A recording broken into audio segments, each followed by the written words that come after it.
So, after ng 7 years mong pagbabayad, so, sa ika-8 years po, nag-grow na po ang savings natin. So, 7 plus 13, kasi 13 years mo siyang palalaguin total in 20 years. So, after 20 years, meron po tayong option. So, good as cash, after 20 years, guaranteed din po yan ang long-term care benefit. Depende po yan. So, kung anong plan ang kinuha nyo. So, the higher the plan, the higher the benefit.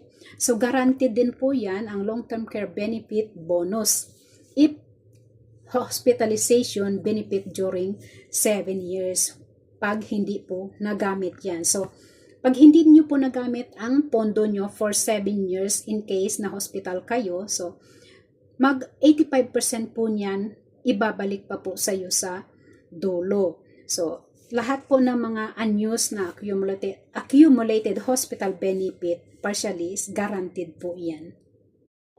So, sino-sino nga ba ang pwedeng mag-avail ng Kaiser? So, from 10 years old to 60 years old lang po ang pwedeng mag-avail ng Kaiser.